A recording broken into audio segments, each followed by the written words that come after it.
This episode is brought to you by Shopify. Forget the frustration of picking commerce platforms when you switch your business to Shopify, the global commerce platform that supercharges your selling wherever you sell. With Shopify, you'll harness the same intuitive features, trusted apps, and powerful analytics used by the world's leading brands. Sign up today for your $1 per month trial period at shopify.com/tech, all lowercase. That's shopify.com/tech. We're randomly selecting listener reviews to read on the show, and if we choose yours, you'll get free Singletracks merch in the mail. This week, we're sharing a recent review from 2010MB. 2010MB writes, whether examining mountain biking from the nuts and bolts to big picture topics of the sport and outdoor recreation as a whole, this podcast has it covered. It is very well organized, engaging, and relevant. By far, the Singletracks podcast is the best bike podcast I have listened to. Great job, guys. See you out on the trail.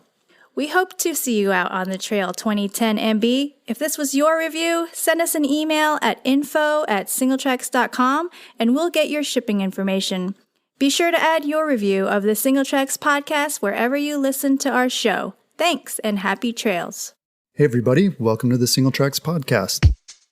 My name is Jeff, and today my guest is Paris Gore. So if you're a mountain biker, chances are you've seen Paris's brilliant photography online and in your favorite magazine. He's spent more than a decade capturing mountain bike culture through the eyes of its athletes and brands in locations around the world, and his highly regarded work is routinely showcased in both commercial and editorial features. Thanks for joining us, Paris. Yeah, Jeff, thanks for having me on today. So from what I've read, you were a mountain biker before you became a professional photographer. So what's sort of your mountain bike background? I guess since probably 6th grade or 5th grade, I can't remember, maybe 10 years old and just like obsessed with mountain biking. Like I didn't even really have a mountain. I mean, I had this like crappy $400 Raleigh hardtail. I got a full face helmet and I was all freaking psyched, and just all the kids were like, thought it was like the dumbest thing. But anyway, I was just into it. Like I didn't even have a real mountain bike. Like I was just reading all the mags. Like I think I remember in like 2002, like the first Rampage, like I remember seeing that in the magazine and just being like, man, this is so cool. And just being super into it. I mean, I was already like into bikes. My parents had, they were outdoors people. Like we'd bike and ski and fish and everything. So I was pretty introduced to biking super young. And then I was just getting real into mountain biking, like just hucking walls or whatever I could find around the neighborhood. And then my parents entered me into a downhill race back in Spokane, which is where I grew up. And I showed up like a little dork and this little, crappy mountain bike. And the dudes at Kona were like, buddy, like, what are you doing, man? Like, why here's take this Kona Stinky out. Like you can race it. I was like, wow, this is sick. Like I went from like having like a Raleigh V-brake bike to, being able to race a weekend on a downhill bike, which was like a dream come true. So yeah. And I started racing and like super young and, was just real into it. I wasn't really into photography yet. And, at that age, I was like, I want to be a pro mountain biker. Like this is what I want to do. Right. Yeah. Well, it sounds like it's interesting because, you said when you first got into it, like middle school, you were into it, I guess, because of the magazines. Is that fair to say? Like, sounds like you were more into like seeing it than you were actually doing it. I mean, is that fair to say? Yeah. It was a bit of both. I mean, I was definitely riding as much as I was, probably more than reading the magazines. I just, Yeah, but that was your initial connection, was not like, oh, this feels really good. Like this looks really cool. Yeah, a bit of both for sure. Yeah, but I would do it and then I would back it up being like, yeah, this looks really cool. Yeah, and all that's to say, I mean, I've seen you do your thing and like you're an incredibly talented rider. Not to take away from that at all. And you have to be, because when you're a photographer, you're hauling around all kinds of gear and you got to get set up and not be like completely out of breath. So yeah, it definitely takes both. For sure. I mean, e-bikes have made that a lot easier, but, Yeah. but yeah, I mean, definitely the background, if you weren't a mountain biker, it'd be really hard to be a mountain bike photographer for sure. Yeah. Well, so how do you use that experience as a rider to inform your photography? Yeah, it's a good question. And I think it transfers over really well. Like, like as you said, like I ride quite a bit, and obviously early, probably in 2008, I realized I wasn't going to be a pro mountain biker, but knowing how to ride and just understanding style and like what might look good on a trail is so helpful. Like if we go out for a shoot, I'll usually lead the charge because, an athlete might just blow down the trail, and I might have a shot that I want that they would be too far down the trail. So I usually lead out anyway for shooting. And then, just by riding the trail, like, you're out having a good time riding, like as a photographer, like I can feel what that shot might look like, especially from someone that can ride it much better than I can. Like if it feels good to me, I'm sure it'll look good on by someone that can actually, is a high level athlete there. Yeah. Well, it's interesting too. I mean, it makes me wonder, how has the sort of photography style evolved since you started shooting? I mean, like you can't just be a mountain biker and like, okay, I know about that, and so I can shoot it, for the rest of my life. It's like you're involved in it every day. Like, have you seen it evolve at all, like in terms of the sport or like what people are doing or like what's like cool to look at?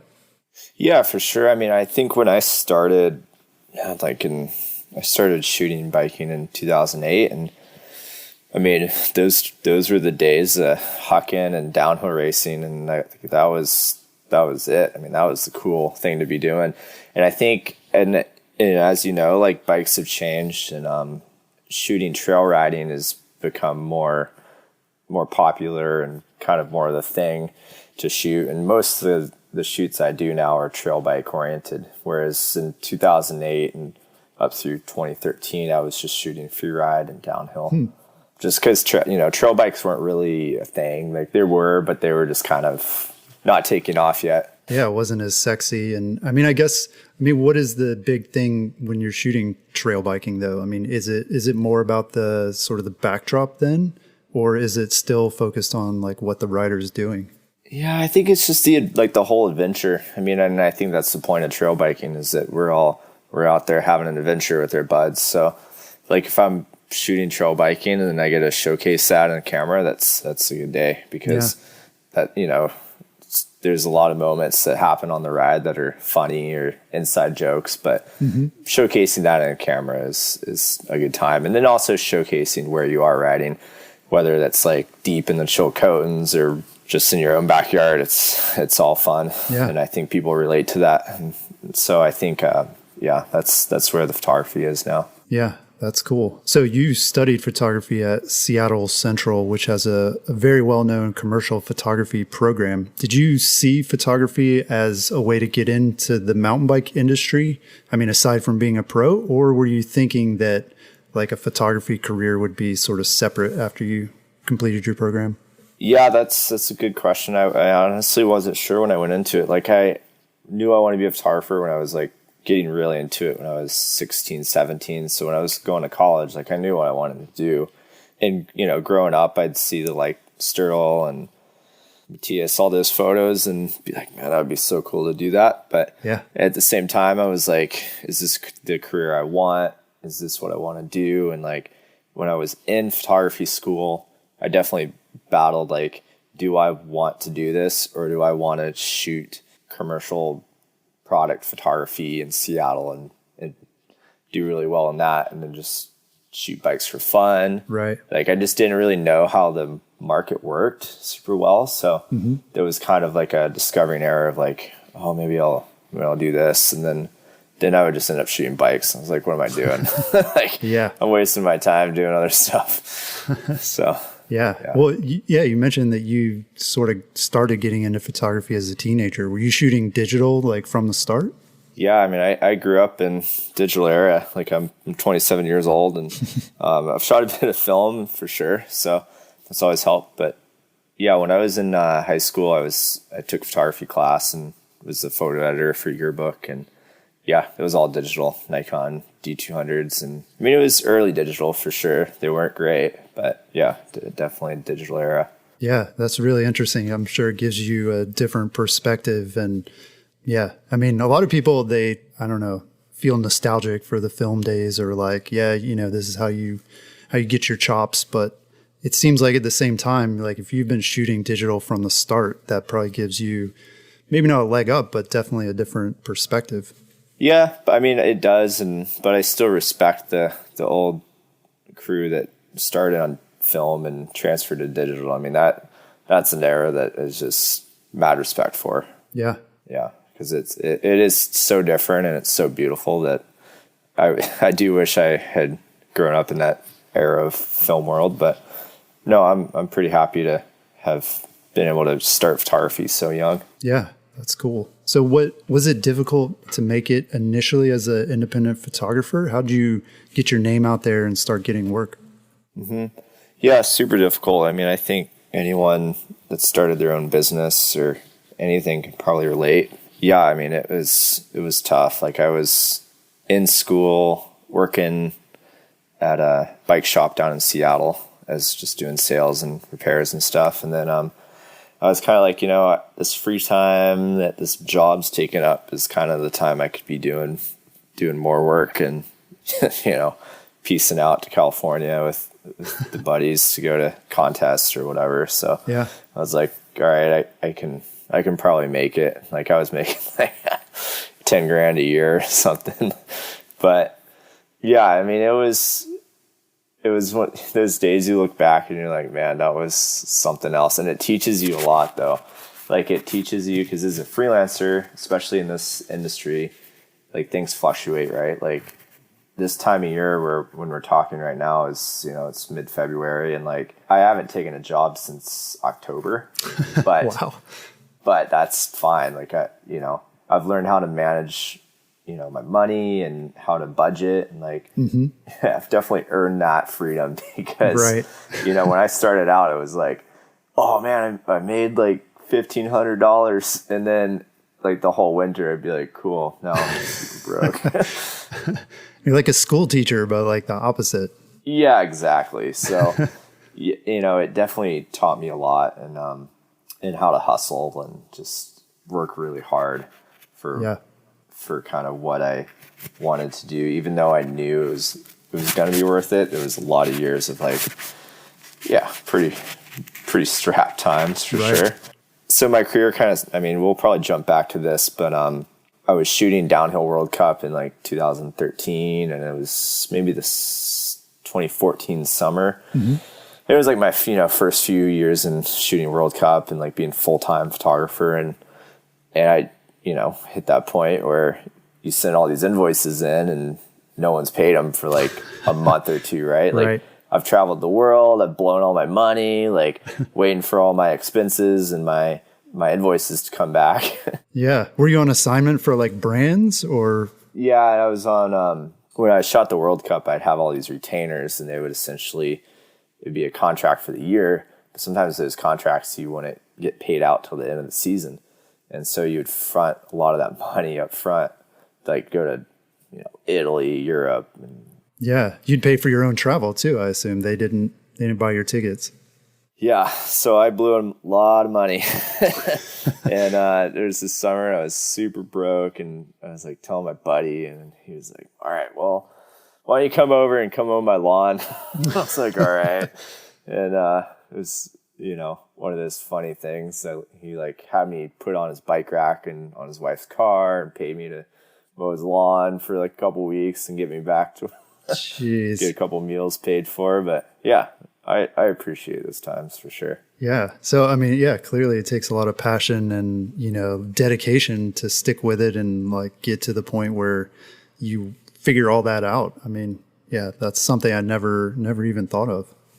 Yeah, totally. Yeah. I mean, most people go to college, they get a career, they get a regular job with benefits and like it's proper salary, but in 2000, it's just incremented over the years. Right. So I keep doing better every year, which is great. And, yeah, but it always makes me appreciate those those times. Right. Yeah. Yeah. So all those aspiring mountain bike photographers out there, I mean, part of it is it's scary, right? To think like, oh, geez, this is going to take a long time. But also it's empowering to be like, well, you know what? Like maybe I'm not making it right now, but if I stick at it, it'll work out.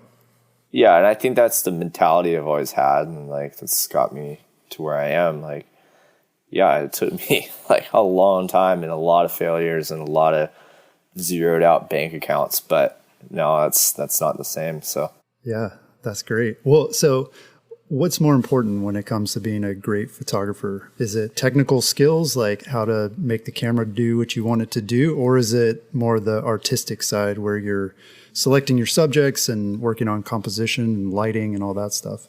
Yeah, I mean, I think it's just different for every photographer. Some people maybe are more natural at one thing and not at the other. So yeah, that's a tough question. Like, I think at the end of the day, it just comes down to like personality. Like, you could be a really good technical photographer and you go on a mountain bike shoot and you blow it. I mean, it's not like there's no recipe for being like a perfect photographer, I think. But yeah, I think it's just a little bit of everything. Like, you gotta have a little technical talent, you gotta be a little bit artistic, and then you gotta be like super motivated and just like be a good person and just want to get out there and just understand what you're photographing. Because there's some really good artistic photographers, but they don't know how to shoot like a product or go out on an assignment for a company and actually shoot for the art director or something like that. So there's just a lot of variables in that. Like, you could be really good at one but not the other. So yeah, it's being just a little bit of everything.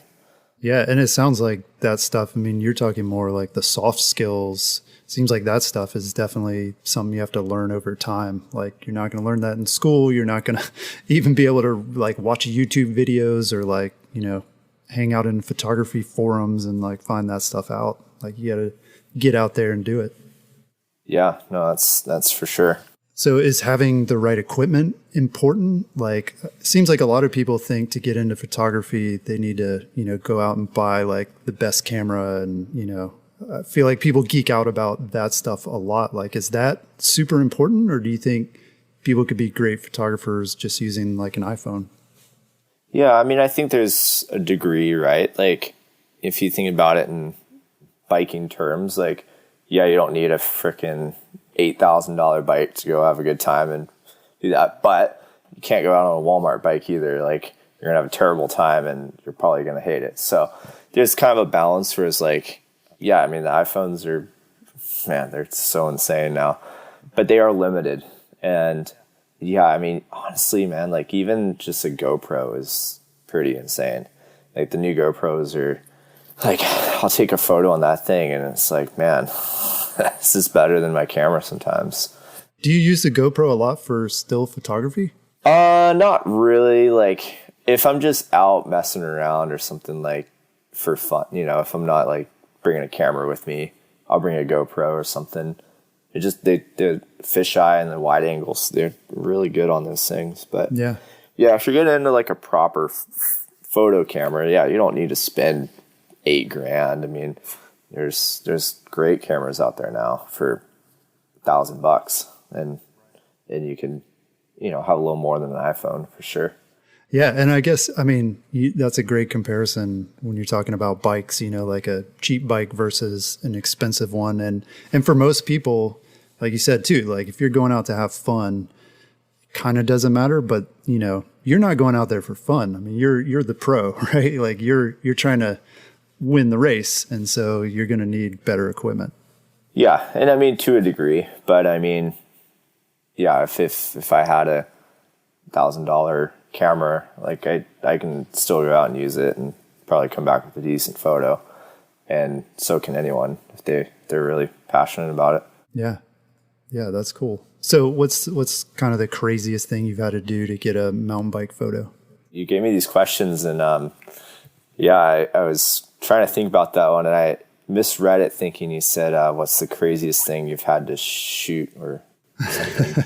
And maybe it comes back all into it actually is all one thing. But I purchased some tree climbing gear, I think like must have been in 2012 or 11. And like I had no clue what I was doing and just watched some YouTube videos, like watching these loggers. All right.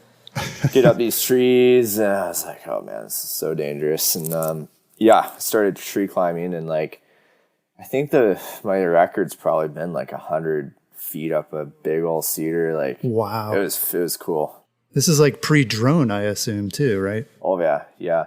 And I mean, drones still, they just the dynamic range in those things in the forest is like uncomparable to like a really nice camera, and so. Yeah, climbing a good tree will get you a nice photo still, even with drone technology. So, yeah, tree climbing, that's probably been up there in the more scary things I've done. Yeah. Well, that's cool. Yeah, I never thought of that, but I mean, that is a great way to get a good shot.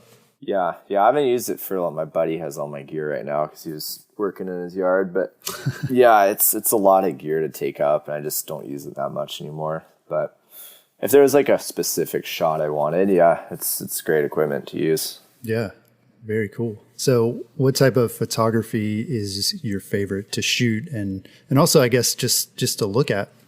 I just really like the adventure, like the kind of the moments before and after the action. And I guess that kind of all comes back into like lifestyle and portrait photography. And I think capturing kind of those moments on those like really hard trail days or something. I mean, that's just like so cool to be able to photograph. And I mean, I was going to say too, like the action sometimes is just like, it's really stressful and it's like really, it can be a lot of pressure. Yeah. And so shooting the actual action is maybe not the most fun sometimes, depending like what you're shooting. Like, some of those people are putting on like pretty high risk on the line, so it ends up being a little heavy, but sometimes the buildup is just the best. Like, and sometimes it's not even photographing that, it's just like building a jump with Aggie or Reader or someone. Like, we built this thing in his yard and it took like 3 days and we had a blast drinking beers and just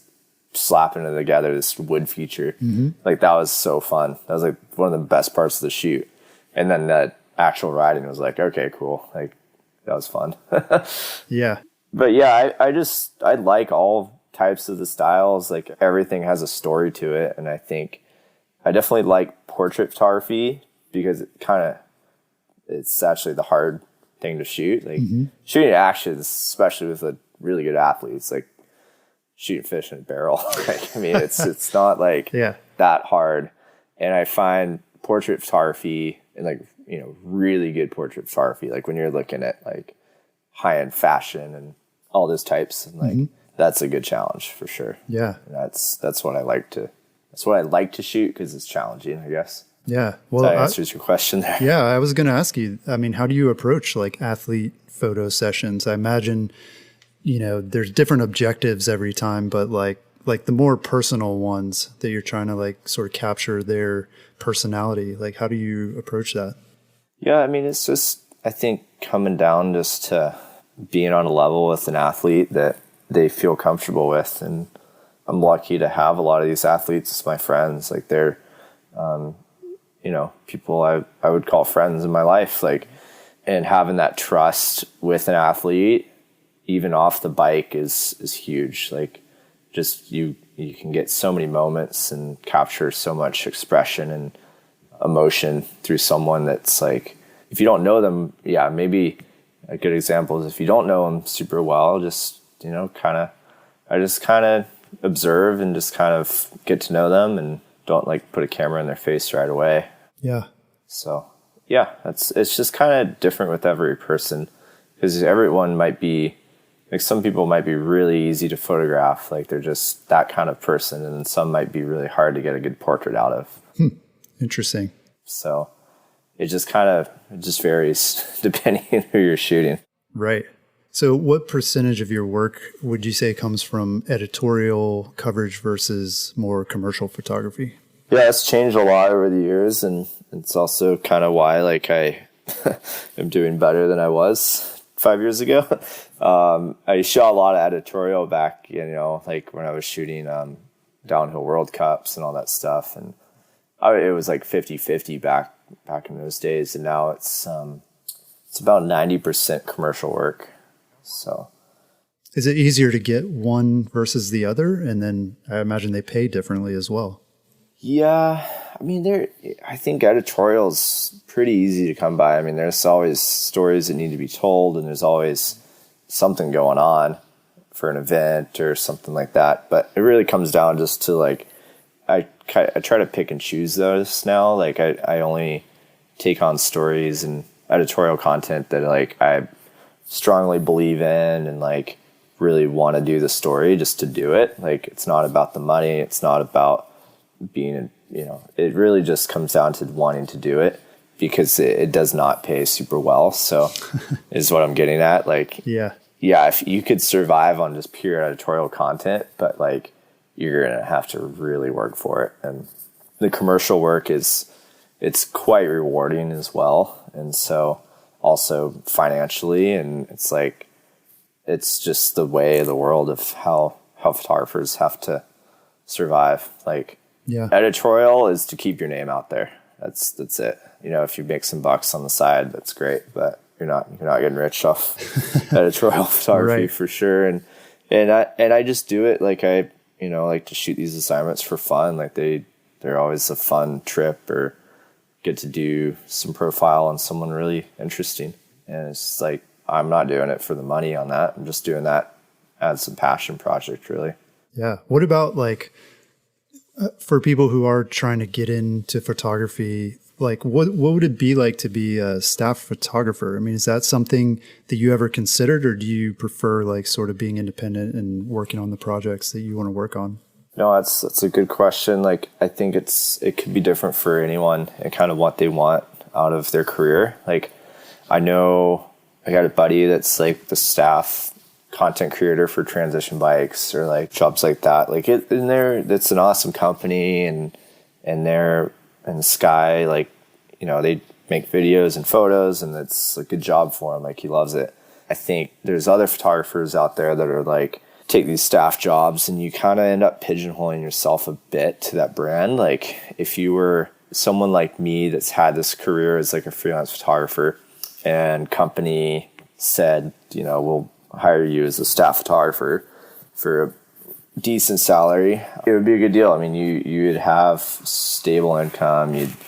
You'd just have one job. It'd be nice for sure.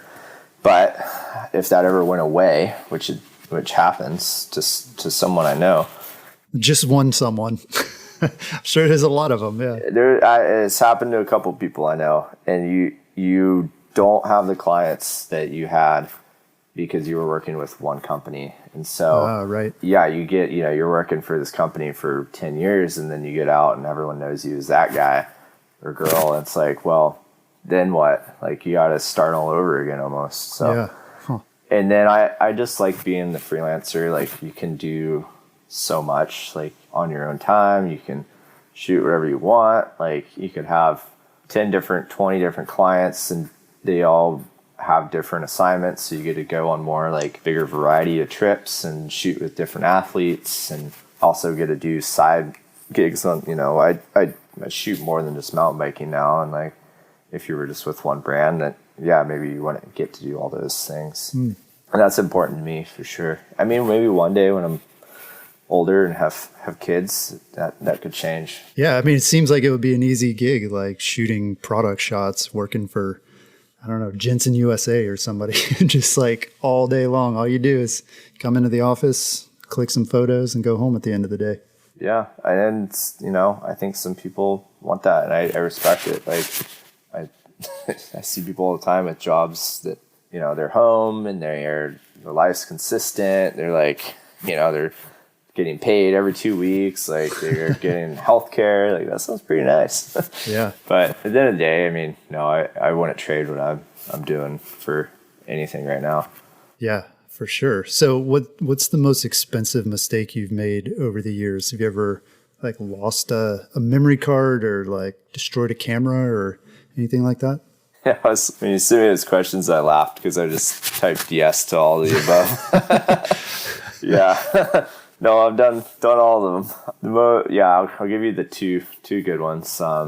First one was Rampage 2013, and I think I was like sitting on the edge of a cliff, and usually at these events we have two cameras just because you want like a wider lens and a long lens, and so I was shooting Kyle Straight coming off that huge drop he hit, and I had a camera in my lap, and when he landed, I stood up and was like, cheering on with everyone else. And as I stood up, I watched my camera and just like, ting, ting, ting, ting, ting, ting, ting, just all down the cliffs. And everyone here has probably seen or heard of Rampage, like the big cliffs. Like it fell like probably 50 feet. And another photographer, Ian Highlands, was down there. He just like, camera lands at his feet and he just gives it like a little kick, and like, God damn it. Like, it actually ended up being fine. I did kind of torch the lens, but the body survived it for sure.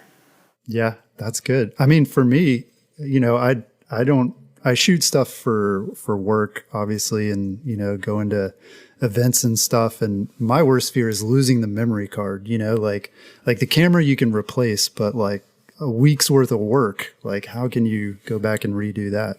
No, and that I actually wrote about an article in Free Hub magazine about this because it's so funny. We were at Fort William during the World Cup race, and I think it was 2014, and generally anyone that's shot a camera, most of those cards you kind of fill up through the day, and like I had probably a 64 gig card, and that'll get through a solid afternoon. And so I had shot this was like practice and like World Cup finals, podium. I mean, just everything, right? Like this card had my job on it. Like this is everything I had. And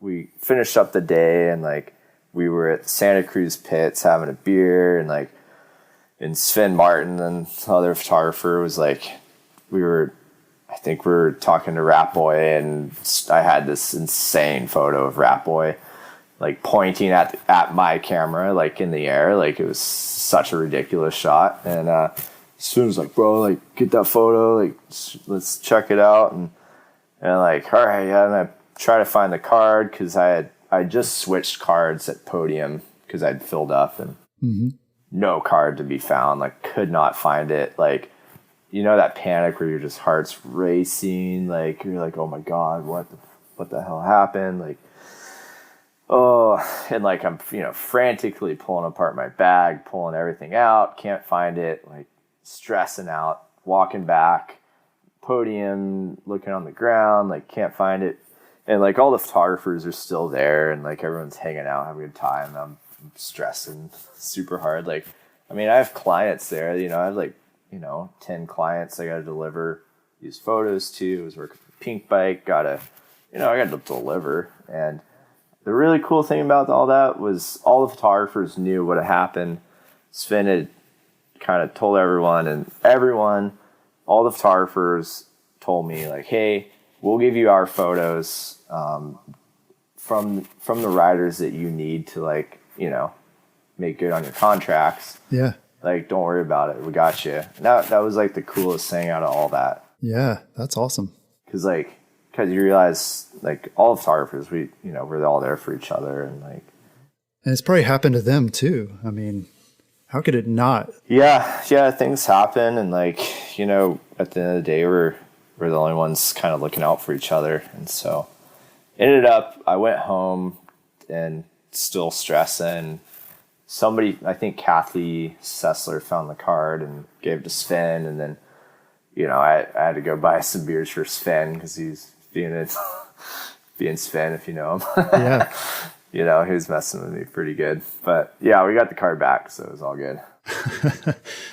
That's awesome. Yeah, I can like feel the panic in my chest right now, like thinking about that. That's the worst feeling. So I want to ask you, are you a fan of Instagram? Yeah, I mean, I think is most people probably have Instagram on their phones. You can probably guess. Me, a photographer, yeah, I've got Instagram, and You've got it. Yeah. But it's like everybody on Instagram is a photographer. Does that how's that make you feel? yeah, I doesn't bother. I think it's great. Like, I think it honestly opens the doors to photography for more people, and if that's the outlet that helps you find who you are, and then that's great. Like, if you're someone trying to figure out what you want to do and you discover photography and that's your outlet, like, it's awesome. Yeah. Do you use it a lot yourself? Like, are you really active on there? I wouldn't say super active. Like, I used to be a little more, and it just ends up being a lot of work, to be honest. But yeah, and I'll post a photo, like, try to post every week, but it ends up being maybe every other week, and then that goes to 3 weeks, and then yeah, so I'm trying to be a little better about it. Like, it's just kind of a chore, but I love seeing people's work on Instagram. Like, there's no better outlet just to, like, see photography, and for someone like me, it's great because people see it, and it's kind of like a portfolio for. Yeah. Do you get a lot of work or referrals through that, where people are like, I've seen your stuff? Yeah, for sure. Yeah, no, I've gotten work out of Instagram, like, 100%, and ended up being pretty big jobs. Not usually bike companies, but I ended up getting a job with BMW. Oh, wow. Automotive through Instagram. Like, it was pretty crazy. And yeah, no, it's a tool. It's marketing, and yeah. I mean, obviously there's stuff I don't like about it. There's people get too addicted, and I try to limit my time on there for sure. Yeah, screen time's your friend. So along those same lines though, like, these days everybody's got a smartphone that takes really good pictures, and essentially, everybody sees themselves as photographers. And so does that in any way sort of devalue photography? Like just the fact that people sort of take pictures and don't place a lot of value on them, and they freely share them and stuff, like, does that make it harder to get people to pay for your work? I think it probably brings out the value. Like, I think people know, like, the difference between an iPhone photo and, like, a really good photo that, like, right. Somebody took that with a real camera. And to me, like, I think people respect that, and, like, they know most companies aren't just going to go hire an iPhone photographer. Like, that's straight up that doesn't even happen. Like, people hire photographers because they're good photographers. And yeah, maybe if they're, like, crazy good iPhone photographers, they might get some gigs, and that's good for them. And there's, like, a market for that. Like, there's people on Instagram posting stuff that they've shot all on iPhone, and they get influencer money. Like, that's awesome. Good for them. Like, I'm not doing that, but that doesn't mean it's taken away from my work. Like, yeah, I mean, it's interesting because in the early days of the internet, it seems like, people just thought, like, everything was free, and, like, you could, grab a photo from this website and put it on your website. And yeah, and I guess that comes down to more usage rights. Like, even if I took an iPhone photo, like, you couldn't just take it and use it on your site for something. And most people, I think, know that now, but, like, I don't think it's devalued at, like, photographers' work. Like, I think in general it's devalued, but, like, yeah, I know what you mean. Yeah. Yeah. I mean, we're seeing though that how big of an impact professional photos can have. I mean, you look at stuff like Airbnb, right? Where, like, if you have really good photos, like, you can rent your place out way easier than the people who just, like, snap iPhone pictures. Oh yeah. Yeah. You sell your car, you can, sell your house. Like, people respect good photography. And I mean, every photographer's dealt with, like, someone stealing their photo on Instagram or something like that. But I don't think it strives from people taking iPhone photography and stuff like that. I think it's just it's more, they just don't know. It's more educational. Yeah. How do you deal with that? Does that make you really upset if someone uses one of your photos? I usually just send them a message and try to educate them, because usually most of the time it's going to be like a intern or someone new that just doesn't know, and like, you know, you got to educate that person, and yeah, there's the occasional person that knows better, and you know, you got to give them a pretty good talking to. Yeah. But letter from your lawyer. Yeah, but most of the time it's usually, you know, I usually give the benefit of the doubt, and it ends up being fine. Like, you know, they're like, "Oh, I'm so sorry." Like, yeah, we'll give you whatever, you know, something reasonable. If it's a brand, it's like, "Oh, maybe I need that." You know, I could work out a little trade or something. But yeah, it's not like a. It's not like every day you're going online and being like, "All right, who's stealing my photos today?" Nah, doesn't. I don't let that bother me, because I don't know. There's not like, if I see stuff, I'll say something and work it out, but there's not enough out there to be like, yeah, sure. If you're like Annie Leibovitz or like a really famous photographer, you probably have a person doing that, just finding those photos, and they're probably making a lot of money, to be honest. But someone like me, like, there's not that many people stealing mountain bike photos. So yeah, well, they're worth stealing if that means anything, right? But yeah, you're right. The market is not quite as big. So yeah, usually it's just brands reposting a photo or like stuff like that, and you're just like, hey, Instagram police here. So what tips do you have for amateur mountain bike photographers who are really just looking to document their rides with their friends? You know, not necessarily looking to get published or like do commercial work, but like people who just want to take photos for their own sake. Yeah, I mean, I think just have fun. Like, I think we were talking about that earlier. It's like, it's a huge part. And if that's with your iPhone, that's great. If it's with your GoPro, awesome. If you're the type of person that just wants a little more than an iPhone photo, like, find a camera that works for you. Don't like spend a bunch of money on like what Chris Burkhardt told you to buy, like on, you know, Outside Magazine. Like, go try some cameras out, like figure out what you want that works for your life, and like if that's an iPhone, that's awesome. But yeah, and I think just, you know, taking pictures of all the fun moments, like those are the things you'll remember. Like, you don't, you know, shooting actions, shooting your buddy hucking some cliff, awesome. That's great.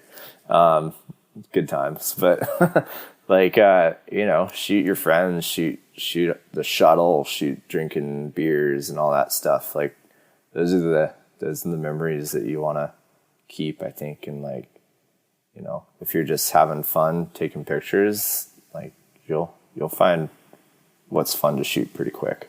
Yeah. Well, and it sounds like you're advocating for, you know, basically like a candid style, right? Like, not like, hey, session this jump until I get like the perfect shot of it, especially with your friends, right? Like, that doesn't make sense. But if your friend wants to go huck a jump 20 times and get a sweet photo, like, go for it. That's awesome. Right. Yeah. It's more thinking of the rider, the subject of your photo than yourself, right? Yeah. You don't need to go like get the perfect action shot just to like show your buddies that you had a great day. Like, you know, take a picture of the sweet mountains and like nature and everything around you. Like, that's what's important too. Yeah. 'Cause like, we're usually out there just to enjoy all that. Like, you know, hucking our meat and ripping a trail is fun too. So definitely photograph that. But, yeah, people seem to focus in on just that part. And then I think the more important parts are the things around that. Yeah, that's really good advice.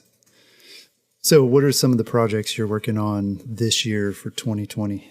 Yeah, I think I was telling you earlier, like, I've kind of had a nice little lull, which is good. Like, I mean, a lot of these companies, they they don't shoot a lot during the winter just with product schedules. Like we shoot everything in the spring and fall. So a lot of that work's already done. And so, yeah, right now it's kind of the time of year where I'm just like getting things going, like, you know, talking to companies that I've been working with and figuring out what we're doing for the year. I've got a couple random commercial gigs coming up, and then yeah, I'm not planning some epic trip to South America in a month. If that's what you're asking. You know, these things kind of seem to always to work on a last minute basis. So yeah, that's interesting. Yeah, I've got a couple jobs in March that are one's like a ski job, and then some trail running work and some footwear work for a company here in town, and then just did a little gig for Patagonia last weekend, and then cool. Yeah, things just kind of get going this time of year, and then by March I'll be like pretty booked out. Like it's just how it goes. It's really funny. Like Are there certain events that you shoot like every year? Or are there things that you kind of pencil in the calendar? Yeah, I mean, Red Bull Rampage I shoot for Red Bull and also for Joyride. Mm-hmm. So those are kind of the main events that I'll do this year. Yeah, so those are already somewhat planned out. I guess they haven't launched dates for Rampage, so we don't know what that is yet. And then and I can just kind of fill in the gaps and kind of take it as it comes. Like that's kind of how I've done it. Like people don't plan shoots like in September and February. Like as much as it would be nice, it doesn't happen. Like people plan shoots like 2 weeks out, and they're like, "Oh my gosh, weird." Wow. Well, right. Well, I mean, and that's again like why I guess it's helpful to be a freelancer and to be independent, so you can be able to like get out there, you know, kind of at a moment's notice. Yeah, for sure. It's fun. Like I enjoy just this spontaneous nature of that. Like, you know, one day you're like, do, and the next day you're like, all right, cool, I'm going to California next week. Yeah. That's awesome. Well, cool. Well, thank you so much for taking the time to talk to us. I know I've learned a ton about photography and sort of how that all works. And I know your story and your career and your work inspires a lot of mountain bikers as well. So thanks. Yeah. Thanks, Jeff. Appreciate it. And thanks for taking the time to have me on.